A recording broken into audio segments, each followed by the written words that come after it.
Assalamualaikum warahmatullahi wabarakatuh. Waalaikumsalam warahmatullahi wabarakatuh. Selamat pagi anak-anak. Selamat pagi Bapak. Gimana kabarnya hari ini? Alhamdulillah baik. Oke. Oh ya, sebelum kita mulai pembelajaran pada pagi hari ini, alangkah baiknya kita berdoa dulu. Saya minta ketua kelas untuk memimpin doa pada pagi hari. Baik, sebelum pelajaran dimulai, marilah kita berdoa terlebih dahulu sesuai kepercayaan masing-masing. Berdoa dimulai.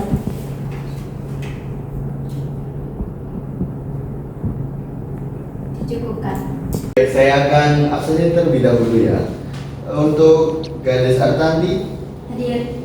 Istidanatul Putri, Hadir. Nurlaili Mahmuda, Hadir. Lailatul Ismi Nadira, Hadir. Zainatul Nufus, Hadir Bapak. Malika Zahra, Hadir. Binta Aslama, Hadir. Indira Ayu. Hadir. Oke, ada yang tidak masuk atau izin? Ada Mariska izin sakit. Oh, Mariska Satabila. Pada pertemuan kali ini kita akan membahas tentang bakteri. Nah, sebelum kita masuk lebih lanjut, apakah dari kalian tahu apa itu bakteri? Baik, Ismi.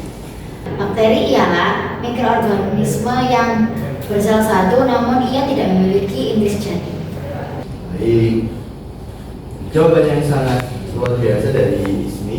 Dan pernahkah kalian mengalami di lingkungan kalian itu airnya kotor, keruh dan bau dan tidak layak untuk dikonsumsi seperti itu? Pernah Bapak. Pernah ya? Dan adakah dari kalian untuk berpendapat kenapa masalah itu tidak terjadi? Baik. Baik, terima kasih Bapak atas kesempatannya. Izin menjawab. Jadi pernah mengalami hal seperti itu, apalagi saat ini itu terjadi di rumah saya karena sekarang adalah musim hujan yang mana intensitas curah hujan itu sangat tinggi dan terjadi berhari-hari yang menyebabkan sungai itu meluap dan airnya itu ke pemukiman warga. Salah satu yang terdampak itu di saya, yaitu airnya itu masuk ke rumah dan menyebabkan air sumur saya itu naik juga dan keruh. Nah, jadi dari air sumur yang keruh tadi itu menyebabkan tidak bisa dikonsumsi, tidak bisa digunakan untuk mandi karena menyebabkan gatal-gatal juga. Nah, itu jawabannya saya. Oke. Jawabannya yang bagus banget dari Isti ya. Dan kalian pernah nggak berpikir gimana air kotor itu berdampak bagi kesehatan manusia? Ada yang mau berpendapat? Izin berpendapat Bapak. Dari penjelasan Istidanatul benar, memang sekarang kan curah hujan tinggi, air sungai itu meluap. Air sungai itu banyak mengandung bakteri karena air sungai itu banyak sampah, ada limbah rumah tangga, ada limbah pabrik, jadinya banyak terkandung bakteri. Habis itu sungainya meluap sehingga menyebabkan banyak penyakit yang timbul seperti gatal-gatal, panungun. Baik, jawabannya sangat luar biasa dari Nurlaili. Dari jawaban kalian, salah satu faktor dari pencemaran air yakni intensitas air yang tinggi, sampah-sampah, dan di dalam sampah-sampah tersebut ada yang namanya bakteri. Dan seperti yang kita ketahui ya, pada sekarang kan musim hujan yang dimana intensitas kan naik dan juga melebar atau menyebabkan banjir seperti itu karena penyumbatan oleh sampah. Oke. Dan sampah itu terdapat yang namanya bakteri seperti itu. Baik, pada air kotor itu sendiri memang terlihat biasa saja. Akan tetapi kalian pasti tahu kandungan dari air kotor itu banyak mikroorganisme. Salah satunya yaitu bakteri yang menyebabkan dampak penyakit gatal-gatal dan juga sebagai salah satu faktor pencemar air yang menyebabkan air bau, tidak dapat dikonsumsi, dan juga salah satunya yang menyebabkan gatal-gatal tadi. Nah, nanti kalian ini akan melakukan pengamatan mikroskopis. Salah satunya mengamati bakteri, gimana cara fisiknya, gimana keindahan dari bakteri itu. Kan bakteri kan nggak kelihatan ya, bukan makroskopis tapi mikroskopis. Jadi kalian akan mengamati di bawah alat mikroskop. Nah, pada materi kali ini, jika kalian ingin menjadi seperti peneliti, profesor, itu kalian bisa mengembangkan ilmu ini lebih lanjut, yang dimana dapat memanfaatkan bakteri baik, yang dimana bakteri kan terkesan jahat biasanya. Namun dari bakteri ini bisa kalian inovasikan untuk gimana air yang di rumah kalian itu tercemar dengan menggunakan bakteri itu bisa dapat dikonsumsi. Nah, untuk tujuan pembelajaran pada pembelajaran hari ini, kalian dapat mengidentifikasi bakteri di dalam air kotor melalui pengamatan mikroskopis. Dan untuk yang kedua, kalian dapat mengetahui dan dapat menyimpulkan dampak dari bakteri pada air kotor terhadap kualitas air dan juga kesehatan. Dan untuk yang terakhir, kalian dapat menghasilkan solusi untuk pencegahan dampak negatif dari kualitas air dan kesehatan lingkungan yang disebabkan oleh bakteri. Baik. Untuk rencana penilaiannya bisa kalian baca sendiri untuk penilaian formatif dan juga keterampilan, lalu juga sikap. Baik, sebelum melanjutkan ke aktivitas selanjutnya, kita akan mengadakan pretest. Nah, bisa diakses, ini dimasukkan. Oke, udah ada satu di sini. Ayo yang lain segera ya, sebelum nanti saya mulai. Baik, sepertinya sudah semua masuk. Coba mulai ya. Iya, Pak.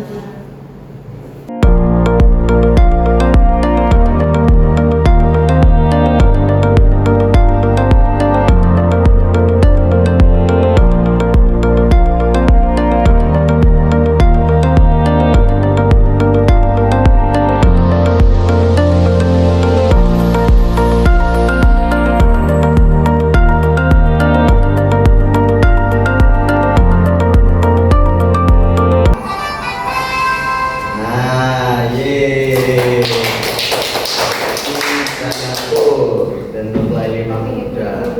Jadi sesuai yang terlihat tadi, ini mana ini menunjukkan angka 53%. Ini mana angka ini ya pengetahuan kalian masih setengah mengenai mikroorganisme ini. Jadi nanti akhir ini kita akan melakukan aktivitas selanjutnya dan mungkin itu saja. Sesuai dengan pengetahuan kalian tentang bakteri yang kita sudah bahas sebelumnya, di sini ada rumusan masalah yang sesuai dengan pengetahuan kalian tentang bakteri, yang dimana rumusan masalahnya berisi bagaimana keberadaan bakteri dalam air kotor selama musim hujan ini mempengaruhi kualitas air, apa dampaknya terhadap kesehatan manusia dan juga lingkungan, serta solusi efektif untuk mengurangi dampak negatif pencemaran air akibat bakteri tersebut. Rumusan masalah ini akan menjadi dasar kalian untuk melakukan serangkaian praktikum yang akan mengamati bakteri. Jadi di dalam praktikum nanti kalian ini akan mengamati keberadaan bakteri dalam air kotor. Kan sampel kalian ini air kotor. Dan juga kalian ini mencari tahu apa sih dampak bakteri dari air kotor tersebut terhadap kesehatan manusia. Dan juga kalian akan mencari solusi bagaimana mengurangi bakteri yang ada di air kotor tersebut agar tidak berdampak negatif kepada manusia, seperti itu. Oke, kita akan lanjut ke pengorganisasian peserta didik. Jadi nanti kalian akan membentuk kelompok. Nah, di sini kan ada ini ya, nanti ada 3 kelompok ya.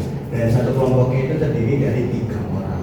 Yang dimana nanti di setiap kelompoknya kalian akan merumuskan hipotesis dan juga berdiskusi tentang jenis-jenis bakteri yang mungkin terdapat dalam air kotor kalian dan bagaimana bakteri tersebut mempengaruhi kualitas air dan juga solusi kalian, gimana agar solusi efektif kalian yang bisa kalian lakukan untuk mengatasi hal tersebut.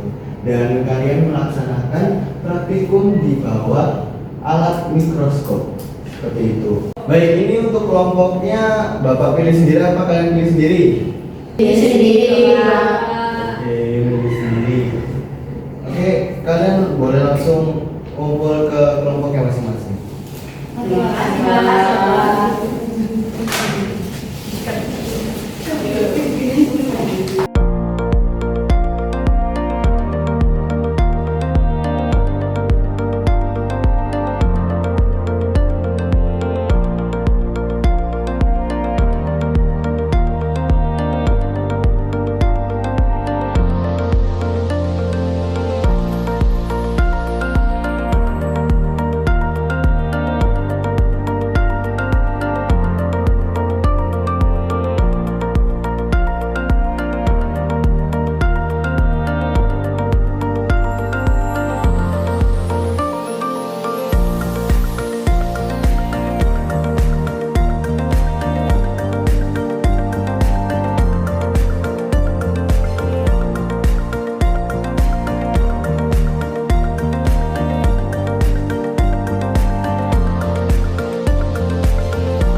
Baik, kita akan masuk ke pembuatan hasil karya presentasi tiap-tiap kelompok. Jadi tadi kan kalian sudah melakukan praktikum ya tentang mengamati mikroorganisme bakteri pada sampel air kotor kalian. Nah, kalian juga sudah menyusun kan PPT dan juga hasil kalian kan sudah belum? Sudah. Jadi habis ini kita per kelompok nanti akan mempresentasikan hasil dan juga pembahasan kalian tentang air kotor yang kalian mau. Oke? Dimulai dari kelompok 1. Siapa kelompok 1 angkat tangan? Oke, di sini langsung presentasi ya. Dan yang lain juga harus menyimak. Baik, ini akan kelompok 1 duluan yang mempresentasikan. Untuk kelompok 1 dipersilakan. Tapi untuk teman-teman, untuk semua teman-temannya harus diperhatikan juga ya. Seperti yang saya sampaikan sebelumnya, kalau ada pertanyaan atau apa, bedanya di kelompok 1. Silakan untuk kelompok 1. Baik, terima kasih atas waktunya yang telah diberikan Bapak. Izin membuka presentasi. Assalamualaikum warahmatullahi wabarakatuh. Waalaikumsalam warahmatullahi wabarakatuh. Kami dari kelompok 1 izin mempresentasikan hasil pengamatan mikroskopis bakteri dari sampel air PDAM yang keruh. Perkenalkan, nama saya Lela Trismi Naziro. Saya Indra Putri. Dan saya Putri Nurmayuni. Baik, ini merupakan hasil dari pengamatan praktikum kami dengan sampel uji yaitu air PDAM keruh. Dapat dilihat hasilnya. Ini yang kami temukan pada mikroskop. Dampak bakteri pada kualitas air dan kesehatan dengan sampel air PDAM yang keruh, yakni air PDAM yang keruh dan berbau mungkin terkontaminasi oleh bakteri seperti Pseudomonas aeruginosa atau bahan kimia berbahaya. Hal ini bisa menyebabkan gangguan kulit, iritasi saluran pernapasan, atau bahkan gangguan pencernaan jika sampai dikonsumsi. Lalu kemudian dengan kami menemukan dampaknya dan menemukan bakteri di bawah alat mikroskop, solusi pencegahannya yakni yang pertama, memasang filter karbon aktif di rumah untuk menghilangkan bau dan kotoran. Yang kedua, melaporkan masalah air PDAM kepada pihak pengelola agar segera dilakukan tindakan perbaikan. Dan yang ketiga, memasak air sebelum digunakan untuk minum atau memasak. Terima kasih. Sekian, terima kasih yang dapat kami sampaikan. Saya serahkan kembali ke Bapak. Baik, beri tepuk tangan yang mana dulu. Baik, ini tadi sampelnya air PDAM. Ini secara keseluruhan sudah bagus, bisa dicontoh juga. Kalian juga nanti, jadi dari pengamatan praktikum sudah menemukan solusinya juga, nama bakterinya apa dan dampaknya apa. Baik, silakan untuk kembali untuk kelompok 1. Terima kasih. Oke, selanjutnya kan tadi udah melihat presentasi dari kelompok 1 dan selanjutnya akan lanjutkan untuk kelompok 2. Silakan. Dipersilakan untuk kelompok 2 untuk mempresentasikan hasil kalian. Baik, terima kasih Bapak. Izinkan membuka presentasi. Assalamualaikum warahmatullahi wabarakatuh. Waalaikumsalam warahmatullahi wabarakatuh. Kami dari kelompok 2 yang mempresentasikan hasil pengamatan mikroskopis bakteri. Saya Nurlayuni Mahmudah. Saya Ariana Kanisatati. Saya Zawa Bibianita.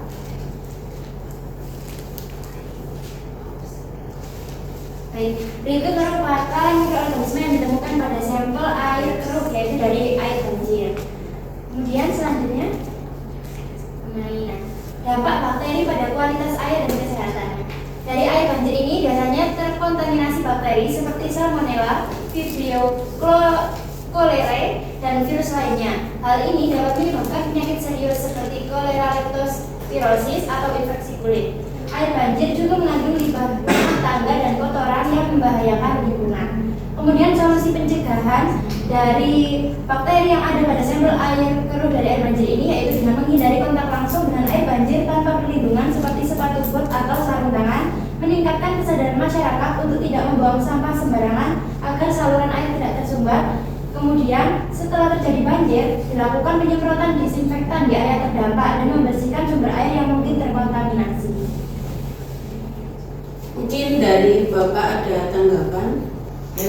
Overall udah bagus. Boleh tutup? Baik, terima kasih Pak. Sekian presentasi dari kelompok kami. Saya akhiri. Wassalamualaikum warahmatullahi wabarakatuh. Waalaikumsalam warahmatullahi wabarakatuh.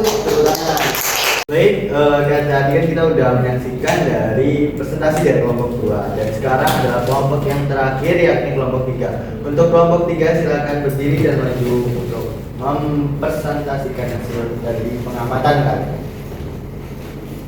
Baik, untuk teman-teman semuanya mohon didengarkan karena ini kelompok yang terakhir dan untuk kelompok 3 boleh mempresentasikan hasil pengamatan. Silakan.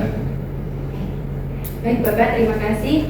Baik, di sini kami dari kelompok 3 izin mempresentasikan hasil pengamatan mikroskopis bakteri kami. Sebelumnya izinkan kami untuk memperkenalkan diri. Saya Zainab Nufus Alivia, Dan saya Mas Elzamani. dan saya Ciatul Fani Tulandari.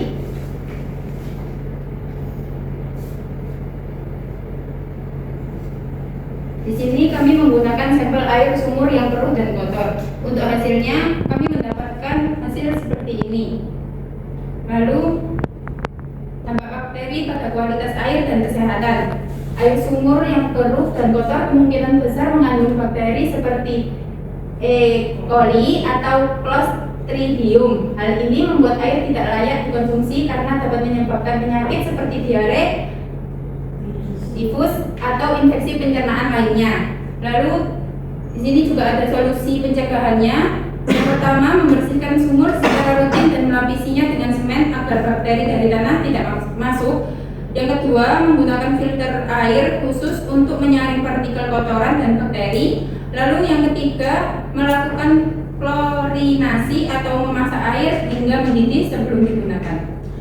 Mungkin itu saja presentasi dari kelompok 3. Mungkin untuk Bapak ada tambahan? Oke, untuk dari kelompok 3 ini sendiri ini udah seperti kelompok-kelompok sebelumnya udah bagus sekali dan ada tambahan. Mungkin boleh ditutup. Baik, terima kasih Bapak. Sekian presentasi dari kelompok 3. Kami akhiri. Wassalamualaikum warahmatullahi wabarakatuh. Waalaikumsalam warahmatullahi wabarakatuh. Baik, tadi saya sudah menyaksikan presentasi dari kalian yang sangat luar biasa. Apresiasi untuk diri sendiri terlebih dahulu. Saya melihat kalian ini sudah paham dari materi bakteri ini sendiri. Jadi kalian juga paham apa kandungan bakteri dari sampel air kotor kalian masing-masing dan juga dapat mengidentifikasi jenis bakteri yang ada terkandung juga. Dan juga kalian juga memberikan solusi yang sangat solutif juga. Tapi untuk solusinya ada beberapa yang kurang efektif atau kurang terperinci seperti itu. Contohnya tadi pada sampel air sumur yaitu dengan menggunakan filter. Filternya ini filter seperti apa? Lebih spesifik lagi. Dan juga untuk yang air banjir tadi juga air banjir yang kotor itu juga harus ditambahi dengan kita mencuci tangan ketika kita sudah beraktivitas di air banjir tadi. Dan juga masih banyak yang untuk yang lainnya sudah cukup bagus menurut saya untuk solusi dari kalian seperti itu. Dan untuk kesimpulannya saya kembalikan ke kalian gimana untuk pembelajaran kali ini. Ada yang mau menyampaikan? Baik, adakah dari kalian yang dapat menyimpulkan pembelajaran dari awal hingga saat ini pada materi bakteri ini yang bisa atau yang mungkin berkenan bisa angkat tangan? Oke, Isti, silahkan. Baik, terima kasih atas kesempatannya. Jadi dapat saya simpulkan dari awal tentang kita membentuk kelompok, terus kemudian membahas tentang sampel apa saja yang kita cari, yang akan kita bawa, kemudian kita melakukan pengamatan dan kita menemukan hasil dari masing-masing sampel uji itu memiliki berbagai jenis bakteri dan memiliki dampak penyakit yang berbeda-beda pada setiap sampel uji untuk kesehatan kita. Kemudian kami juga sudah menemukan solusi dari masing-masing bakteri tersebut, kemudian masing-masing solusi dari permasalahan air kotor tersebut, dan juga kami sudah memahami tentang semua materi dari bakteri, kemudian cara pencegahan, dan kita menjadi lebih memahami bahwa kita harus selalu menjaga kebersihan dan kesadaran diri untuk selalu tetap bersih dalam kondisi apapun. Seperti itu. Baik, penjelasan atau kesimpulan yang sangat bagus sekali dari Isti. Beri tepuk tangan untuk Isti. Terima kasih Kristi sudah menyimpulkan pembelajaran bakteri pada sesi kali ini. Nah, kita sudah di penghujung materi, dan sebelum kita mengakhiri materi, kita akan melakukan yang namanya post test, yang untuk mengukur pengetahuan kalian tentang bakteri. Anak-anak, ini untuk kuisnya bisa diakses untuk post test kali ini. Baik, ini adalah urutan yang menang, yaitu Laila dan Rizky. Oke, kita lihat. Wah, sangat hijau-hijau sekali ya di sini. Jadi kalian sudah memahami materi tentang bakteri ini. Oke, mungkin segitu saja pembelajaran tentang bakteri pada pertemuan kali ini. Untuk pertemuan selanjutnya akan berbeda materi lagi. Ini udah di penghujung materi pembelajaran. Mungkin kalau misalnya ada Bapak ada kesalahan kata, perbuatan, maksudkan. Sekian materi pada hari ini. Kurang lebihnya mohon maaf. Assalamualaikum warahmatullahi wabarakatuh. Waalaikumsalam warahmatullahi wabarakatuh. Terima kasih Bapak. Oke, sama-sama. Silakan pulang ya. Ya, terima kasih. Hati-hati di jalan, jangan mampir-mampir. Nanti orang tuanya marah.